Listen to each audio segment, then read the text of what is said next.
Physically طور پہ ضروری ہے کہ اس کو معاشرے کے اندر بار بار یاد دلایا جائے، بار بار. حتیٰ امیر المومنین علیہ السلام کے بارے میں، اور بتائیں کے بارے میں تو نہیں، امیر المومنین کے بارے میں ملتا ہے کہ امیر المومنین کا اپنا ایک مشہور صحابی صعصع بن صوحان، جس کو امیر المومنین لوگوں کو مخاطب کرواتے تھے کہ آپ خطاب کریں جب مولا خود نہیں خطاب کرنا چاہتے تھے، اور بعض اوقات مولا کہتے تھے اے صعصع تو مجھے خطاب کر. صعصع آگے ہاتھ جوڑ کے عرض کرتا مولا میرے پاس جو کچھ ہے سارا آپ کا تعلیم کردہ ہے. امام علی علیہ السلام جواب دیتے صعصع جاننا اور ہے سننا اور ہے. لہذا میں یہ جانتا ہوں ساری چیزیں، لیکن جب تیری طرف سے سنوں گا تو واضح بات ہے اس چیز کا میرے اوپر ایک تاثیر ہوگی. لہذا نفسیاتی طور پہ انسان کے اندر یہ تاثیر رکھتا ہے کہ اگر ایک بات آپ بار بار سنتے ہیں، بار بار اس کو تذکرہ آپ کے سامنے ہوتا ہے تو وہ آپ کے نفس کے اندر راسخ ہو جاتا ہے. اور جو چیز انسان کے نفس کے اندر راسخ ہو جائے نا، اس لیے جو ہے وہاں پہ مثلا علم معرفت کے اندر عرفاء یا صوفیاء ہے وہ 3 مراحل بتاتے ہیں. ایک ہے مرحلہ آپ کا علم یقین، دوسرا مرحلہ ہے حال، تیسرا مرحلہ ہے ملکہ. علم یقین یہ انسان و نسیان اس کو متحقق ہو سکتے ہیں. انسان کا علم صاحب یہ متوجہ نہیں ہے، ملتفت نہیں ہے، اس کے ذہن کے اندر، اس کے حافظے کے اندر کتنی معلومات پڑی ہے متوجہ نہیں ہے بالفعل. لیکن وہ ویسے ہی جیسے کوئی بندہ اس کے سامنے اس کا تذکرہ کرتا ہے سب کو یاد آ جاتا ہے یہ چیزیں تو مجھے پتہ تھی، یعنی اس کے لیے وہ نئی نہیں ہوتی. صاحب اسی چیز کو کہا جاتا ہے، نسیان اسی چیز کو کہا جاتا ہے کہ آپ کے فکری جو صفحہ ہے ذہن کا اس کے سامنے وہ معلومات نہیں ہے، آپ کے حافظے میں پڑھی ہے. یہ تصور کیا کرتا ہے؟ یہ اس کو آپ کے ڈرائیو ذہن کے اندر لے آتا ہے کہ اس کے بارے میں آپ سوچیں، فکر کریں. فزیکلی طور پر انسان کی فکر کا ڈھانچہ اسی طرح ہے، انسان سوچتے اسی طرح ہے. تو عمل بالمعروف نہی منکر اس لیے ہے کہ انسان جیسے ہی غافل ہوتا ہے، صاحب نسیان کا شکار ہوتا ہے، اسے یاد کیا جائے. حال کیا ہے؟ حال علم کا اور آپ کے یقین کا وہ مرتبہ ہے جس مقام پہ صاحب نسیان کا جو اصل ہے وہ کم ہو جاتا ہے. یعنی انسان اس کے اندر جو ہے خاص وہ کبھی بھی انسان غافل نہیں ہو سکتا، لیکن غفلت ہوتی ہے کم ہوتی ہے. لیکن ملکہ نفس کے اندر کسی چیز کا ایسے راسخ ہو جانا کہ آپ اس سے غافل نہیں ہو سکتے اور اسے بھول نہیں سکتے. جیسے ملکہ ہے مثلا آپ سے کوئی پوچھے کہ آپ کے ہاتھ کی کتنی انگلیاں ہیں، اس کا علم آپ کو ملکہ بن چکا ہے. آپ دیکھیں بغیر متوجہ بغیر جو بتا دیتے پہنچ جائیں. سامنے ایک بندہ آپ کے حصی طور پہ سامنے موجود ہے، اس کا نام لے کر کہتے ہیں فلاں، بس اس چیز کا کیا آپ کو ملکہ حاصل ہو گیا.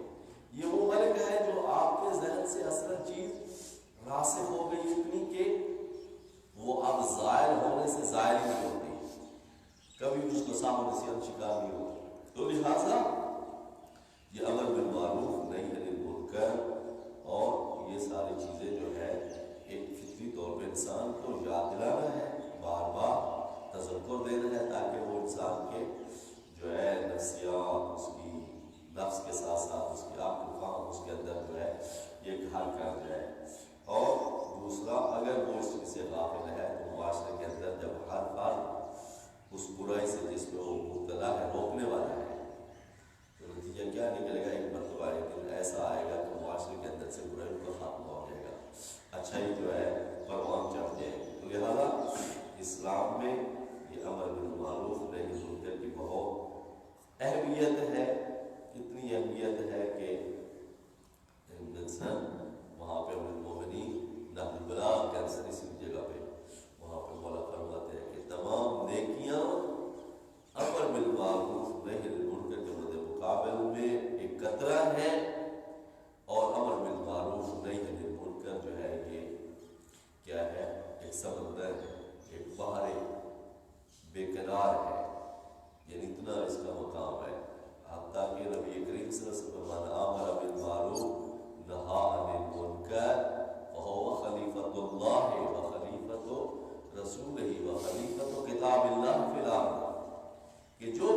اچھائی کو حکم دیتا ہے، برائی سے روکتا ہے، وہ اللہ کا خلیفہ ہے، اس کے رسول کا خلیفہ ہے، کتاب خدا کا خلیفہ ہے زمین کے اوپر۔ لہذا امر بالمعروف نہی منکر اس لیے اتنی اہمیت رکھتا ہے، جس طرح پہلے عرض کیا ہے کہ کربلا کا مقصد بھی امام حسین نے امر بالمعروف نہی منکر قرار دیا ہے۔ اس کے بعد جاہد فی اللہ حق کا جہاد ہے، مولا فرماتے ہیں اللہ کے راستے میں آپ اس طرح جہاد کریں جس طرح جہاد کرنے کا حق ہے، حقیقی طور پہ آپ مجاہد فی سبیل اللہ ہوں، کیونکہ اللہ کے راستے میں جہاد خود اپنے آپ کے ساتھ بھی ہے، جس کو جہاد اکبر کہا جاتا ہے، اس کو بھی ہے، اور یہاں مراد جو ہے نا معاشرے کے اندر خدا کی جتنی تعلیمات ہیں اس کا دفاع کرنے والے اس کے مدافع، کیونکہ جو ہے یہ دفاع کرنا اس کے لیے اہم چیز کیا ہے کہ وہ اللہ کے دین سے محبت کرتا ہے، اللہ کے دین کے بارے میں جو ہے فکر مند ہے، وہ جس طرح خود جس ہدایت کی راہ پہ چل رہا ہے وہ چاہتا ہے کہ دوسری شخصیت دوسرا معاشرہ بھی اسی راہ پہ چلے، تو لہٰذا یہ جہاد فی سبیل اللہ جو ہے یہ انسان کے لیے جو ہے کسی چیز کے لیے ہے کہ وہ انسان دین کا مدافع ہو، اور یہ انسان کی فطرت میں ہے کہ انسان اپنے نفس کے خلاف جب بھی کوئی ایسی چیز دیکھتا ہے تو اپنی ذات کا خود دفاع کرنے لگ جاتا ہے، کیونکہ ذات سے محبت ہوتی ہے۔ کسی آپ کے دوست کے بارے میں جو غلط بات کرتا ہے تو آپ اس کا دفاع کرتے ہیں، کیوں کرتے ہیں؟ کیونکہ اس دوست سے آپ کو محبت ہے۔ اسی طرح اللہ چاہتا ہے کہ آپ میرے دین سے محبت کرتے ہوئے آپ اس کا معاشرے میں دفاع کریں، تو اس لیے نبی قرآن مجید میں سورۃ توبہ کے اندر پہلے بھی میں نے یہ آیت پڑھی ہے کہ ان کان آباؤکم وابناؤکم واخوانکم وازواجکم وعشیرتکم واموال اقترفتموها وتجارة تخشون کسادها ومساکن ترضونها احب الیکم من اللہ ورسولہ وجہاد فی سبیلہ، کہ اے لوگو اے ایمان والو، اگر آپ لوگوں کو آپ کے اپنے آبا و اجداد، آپ کے بھائی، آپ کی بیویاں، آپ کے جو وہ خاندان ہے، آپ وہ مال جو جمع کرتے ہو، وہ تجارت جس کے بارے میں تمہیں خطرہ رہتا ہے کہیں اس کے اندر جو ہے خسارہ نہ ہو جائے، وہ گھر جن کو تم بہت پسند کرتے ہو، یہ ساری چیزیں احبا طالب علم افغانہ کی خبر ہے، سب سے زیادہ محبوب ہے من اللہ، اللہ سے، ورسول ہی اس کے رسول سے، وجہاد فی سبیلہ، اور اس کے اللہ کے دین کے راستے میں جہاد کرنے سے، اگر یہ زیادہ پیاری چیزیں ہیں فَتَرَبَّصُوا حَتَّىٰ يَأْتِيَ اللَّهُ بِأَمْرِهِ، پھر انتظار کرو، تمہارے حق میں اللہ کا فیصلہ ہے۔ یعنی یہاں پہ خدا تعالی انسان کو دھمکی دے رہا ہے، کس سے زیادہ محبت کرتا ہے؟ مجھ سے، میرے رسول سے، اور میرے دین کی راہ میں جہاد سے۔ اگر یہ زیادہ محبوب ہے تو پھر میرا تو محبوب ہے۔ اگر یہ چیزیں محبوب نہیں ہیں، اس کے مد مقابل میں یہ دنیا کے جتنے مظاہر تیرے سامنے میں نے بیان کیے جن سے تو محبت کرتا ہے، تیری اولاد، تیرا اولاد، تیرے بھائی، یہ تیرا خاندان، تیرا مال، تیرا گھر، یہ ساری چیزیں اگر تجھے اللہ، اس کے رسول اور اس کے دین کے دفاع سے زیادہ پیاری ہے، زیادہ پیار آپ اس سے ہونا چاہیے، اللہ سے زیادہ پیار ہونا چاہیے، اس کے رسول سے زیادہ پیار ہونا چاہیے، اس کے دین سے جہاد کرنے سے زیادہ پیار ہونا چاہیے۔ تو لہٰذا یا خدا دھم اللہ لا یہدی القوم الفاسقین، یعنی اس آیت کے آخر میں یہ ذکر کرنا قوم فاسق، یعنی اندیا دیا جا رہا ہے کہ جو اس محبت خدا محمد رسول اور اس کے دین میں محبت زیادہ نہیں ہے، ان چیزوں کی زیادہ محبت ہے، گویا یہ بندہ فسق کی راہ پہ گامزن ہے۔ اس لیے اللہ تعالیٰ فرما ہے اللہ فاسق قوم کو ہدایت نہیں کرتا، تو لہٰذا اسی وجہ سے جو ہے خدا تعالی یہاں انسان کو دھمکی دے رہے ہیں، اس لیے جاہد فی اللہ حق کا جہاد ہے، اللہ کی راہ میں جس طرح جہاد کرنے کا حق ہے آپ اس طرح جہاد کریں، وَلَا تَأْخُذْكَ فِي اللَّهِ لَوْمَةُ لَائِمٍ،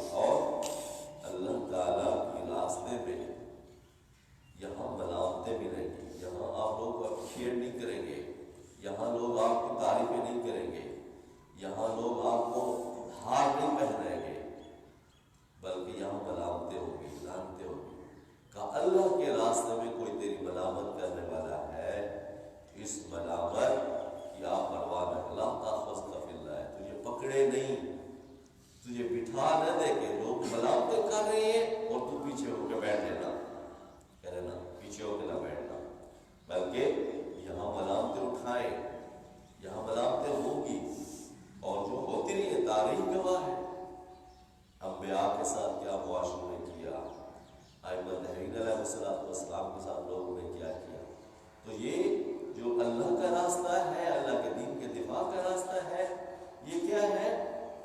یہ لعنت و ملامت کا راستہ ہے۔ اس میں انسان کو ملامتیں اٹھانی پڑے گی، انسان کو دشمنیاں اٹھانی پڑے گی۔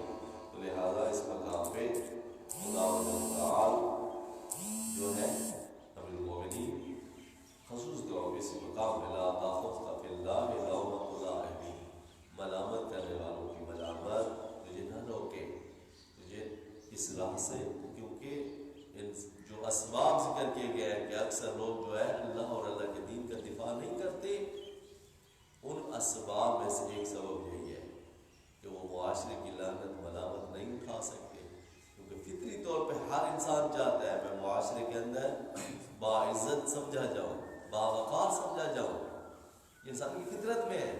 لیکن اللہ کے دین میں یہاں ابتلا ہے کہ آپ کو اپنی عزت داؤ پہ لگانی پڑے گی، آپ کو اپنا وقار اللہ کی خاطر داؤ پہ لگانا پڑے گا، تو پھر ملامتیں ہیں، لانتے ہیں۔ اس میں امام فرما رہے ہیں لا تاخذک فی اللہ لومۃ لائم، ملامت کرنے والوں کی ملامت مجھے اللہ کے دین سے دفاع کرنے میں روکنے نہ پائے۔ خذ الغامرات الی الحق حیث قال، حق کے لیے تو شدائد و مسائل میں گھس جا، جہاں بھی تجھے حق نظر آئے۔ یہ نہیں فرما رہے کہ آپ حق پہ ہو اور حق کے دفاع کے لیے غمرات، غمرت ان کی جمع ہے، غمرت موج ہو، سمندر کی موج ہوتی ہے، لہر ہوتی ہے، اور ان غمرات یعنی سمندر کی موجوں میں بھی اگر آپ کو جانا پڑے حق کے دفاع کے لیے، کنایا ہے یعنی شدتیں، مصیبتیں اگر ہے آپ کی خاطر گھس جائے اس کے اندر، لیکن حق کا دفاع کرے ہے سکون جہاں پہ بھی حق ہو۔ اور آگے مولا فرماتے تفقہ فی الدین، یعنی دین کے اندر سمجھ بوجھ حاصل کرے، فکر جو فکر کے لیے استعمال ہوتا ہے، سمجھ بوجھ کے لیے استعمال ہوتا ہے، عام درجے کی فکر نہیں ہے، عام درجے کا شعور و بصیرت نہیں ہے، بلکہ گہری فکر۔ فکر کو فکر اس لیے کہا جاتا ہے کیونکہ اس کے اندر جو ہے گہری فکر کرنی پڑتی ہے، گہری سوچ وچار کرنی پڑتی ہے، تو اس لیے تفقہ یعنی دین کے اندر گہری سوچ، گہری بصیرت، کیونکہ انسان جب تک گہری فکر اور گہری سوچ اور گہرا شعور دین کے بارے میں نہیں رکھے گا، فطری طور پہ انسان کی توجہ دین کی طرف کام ہوگی، کیونکہ یہ آپ کی گہری سوچ و فکر یہ سمجھے کہ آج جدید دور میں سافٹ ویئر ہوتا ہے، ہارڈ ویئر ہوتا ہے۔ آپ کا موبائل، آپ کے کمپیوٹر کو چلانے والی کون سی چیز ہے؟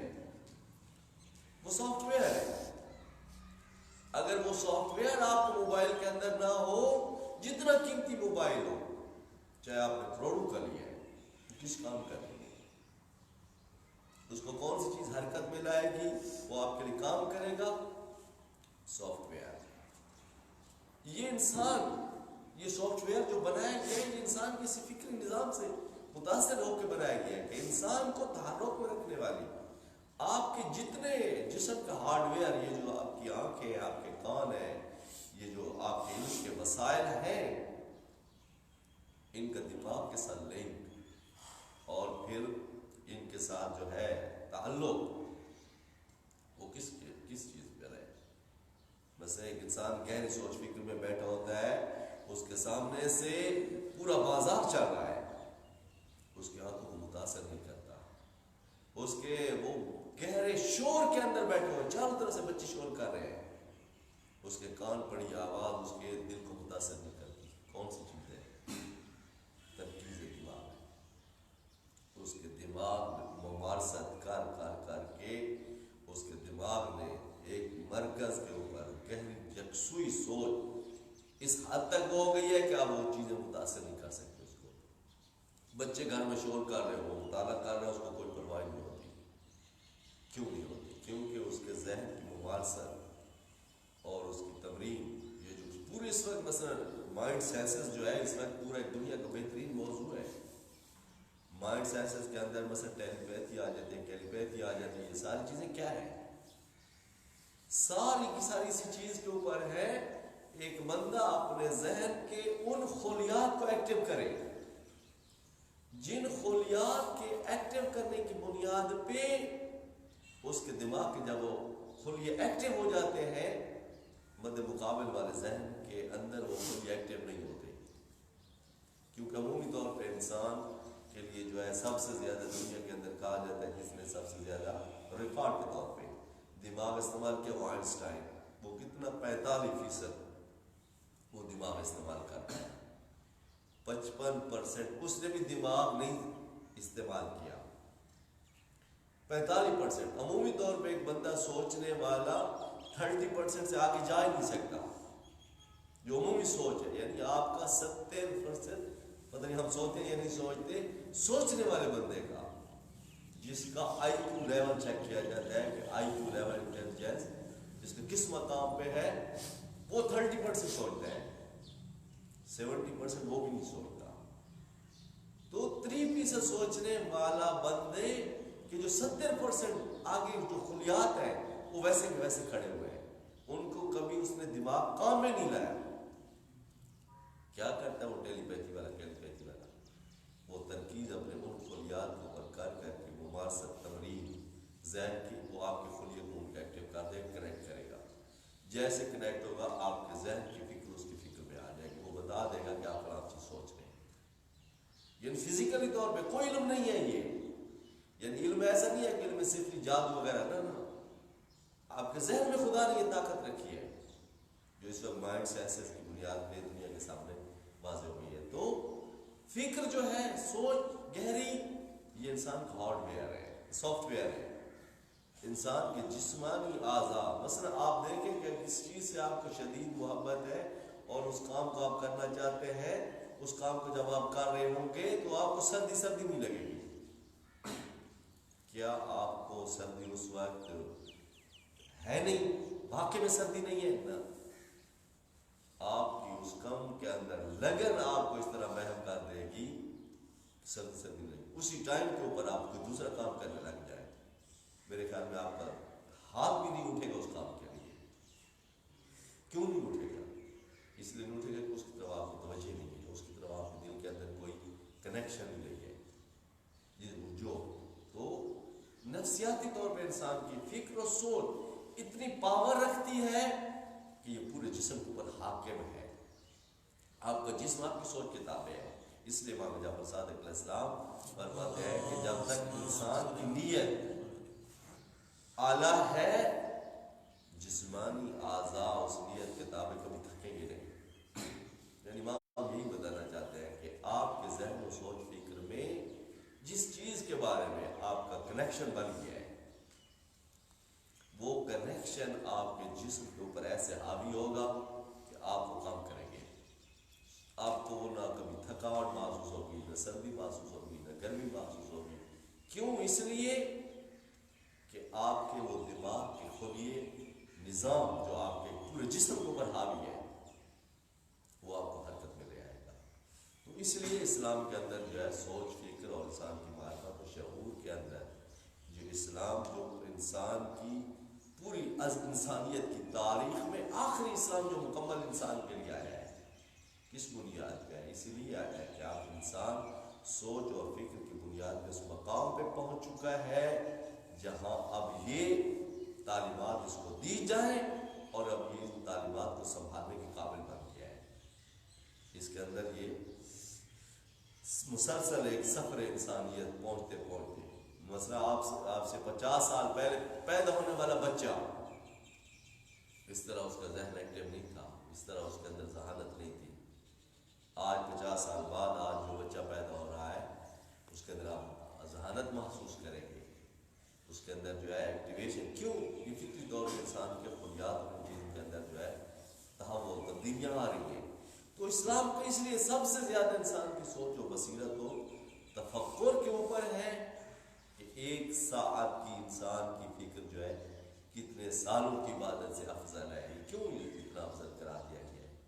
کیونکہ وہی سوچ منبع ہے آپ کے آگے آنے والی زندگی کے پورے معاملات کا۔ آپ کیا کرتے ہیں کیا نہیں کرتے، اس کے بنیادی پیچھے کنسپٹ کیا ہے؟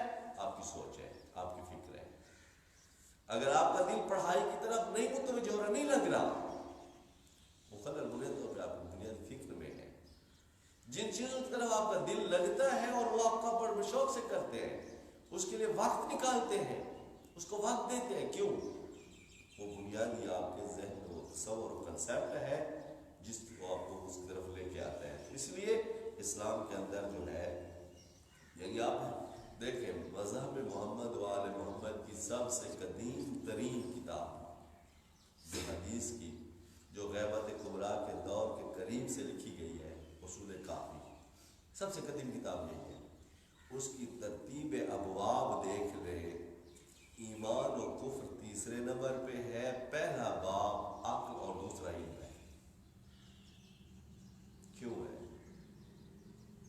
کیونکہ یہ کتاب، اور یہ لکھا بتایا، بعض محققین نے یہ بتایا کہ یہ ترتیب آ گئے کلینی نے، اس سے پہلے کتاب ہے جو اکثر اسے اس کے ضائع ہو چکے ہیں، 1-2 جلد باقی ہے، بصائر الدرجات، جو امام نقی علیہ السلام کے صحابی انہوں نے لکھی تھی، یعنی اس ترتیب کے اوپر لکھی گئی ہے۔ یعنی محمد و آل محمد کے وجہ سے اگر دیکھا جائے تو آل محمد جو قیامت تک جس دین کو باقی رکھنا چاہتے ہیں، اس کی جو مرتب ہونے والی کتاب ہے، اس کا پہلا باب عقل ہے، پھر علم ہے، پھر اس کے بعد وہ بات کرتے ہیں آپ مومن بننا چاہتے ہیں یا کافر بننا چاہتے ہیں، کیا بننا چاہتے ہیں۔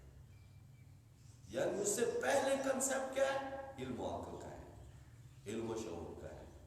تو لہذا تفقہ بالدین، اس لیے سب سے اہم چیز یہ ہے، ایک انسان دین کی طرف توجہ نہیں دے رہا، دین کے معاملات کے بارے میں غافل ہے، دین کو اہمیت نہیں دے رہا، اس کا بنیادی کنسپٹ خراب ہے۔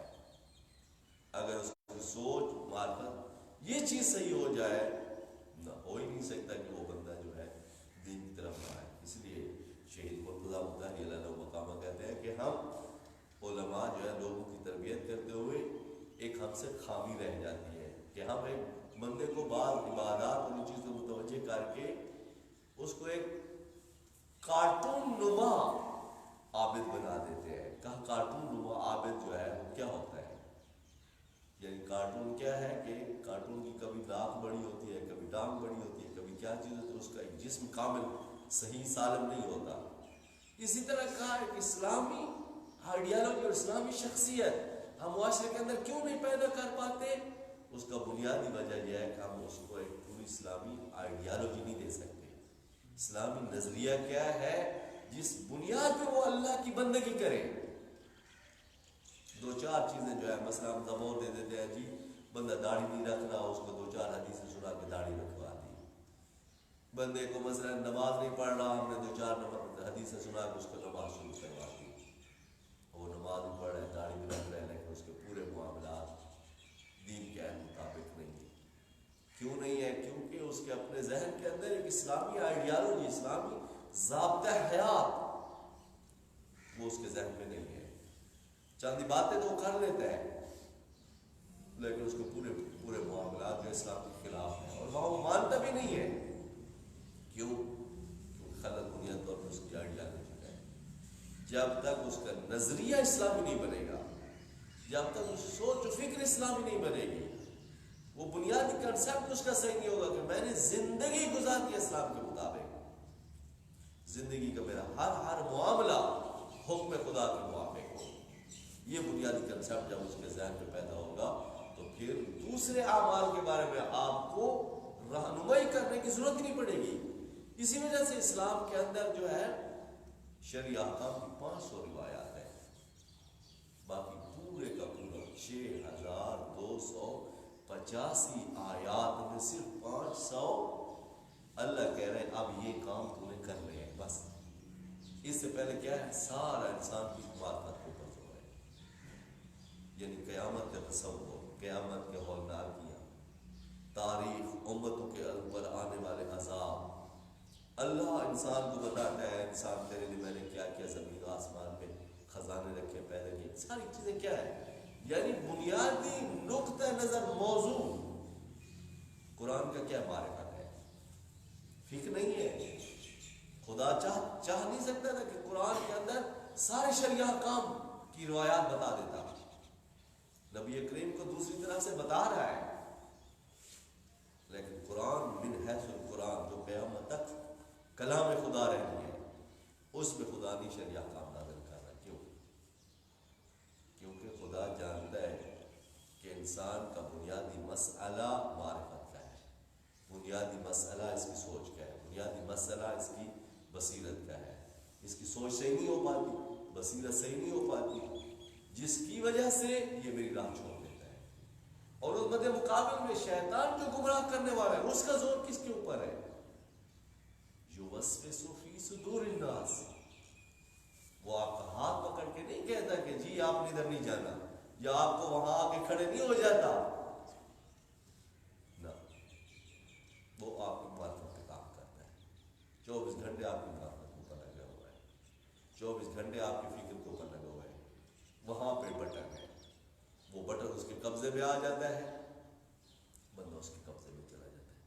وہ بٹن فرشتوں اور ملائکہ کے قبضے میں آ جاتا ہے، انسان اللہ کا بن جاتا ہے، اللہ کی بندگی کرتا ہے. تو پھر شیطان جو ہے اس کے قبضے سے لیس لی علیکم سلطان. خود کہہ رہا ہے شیطان میری تمہارے اوپر کوئی حکومت نہیں ہے کہ حکومت کی بنیاد پہ میں تمہیں مجبور کر کے جو ہے گمراہ کر رہا ہوں. نا، ان کی دعوت کو میں صرف تمہیں دعوت دیتا ہوں، اور فاستجبتمونی تم میری دعوت کو قبول کر لیتے ہو. کیوں قبول کر لیتے ہو؟ تمہاری معرفت میں میرا کام ہے. مد مقابل میں اللہ کا نمائندہ، اللہ کے دین کی طرف دعوت دینے والا، وہ کیا کرے؟ اس کے لیے یہی ہے کہ وہ لوگوں کی معرفت کے اوپر کام کرے، شعور کے اوپر کام کرے.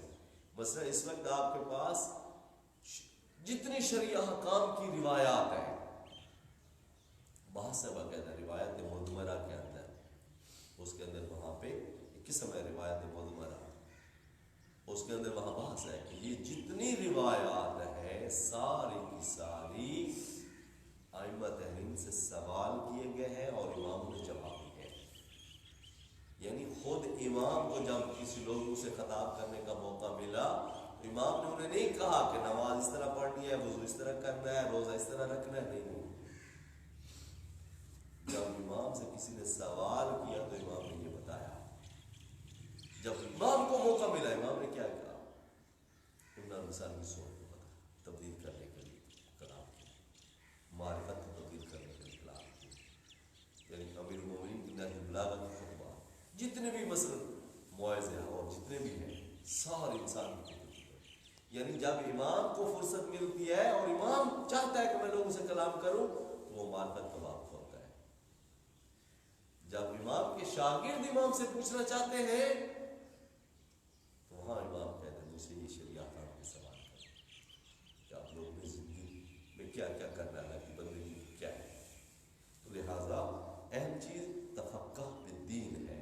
وہاں پہ ہے کہ اذا اراد اللہ خیرا لعبدہ، جب خدا کسی بندگے کے ساتھ بھلائی چاہتا ہے کیا کرتا؟ تفقہ بالدین، اللہ تعالیٰ اسے دین میں سمجھ بوجھ عطا کر دیتا ہے. ان سے معلوم ہوتا، اس لیے وہاں آگے بحث ہے یہ انشاءاللہ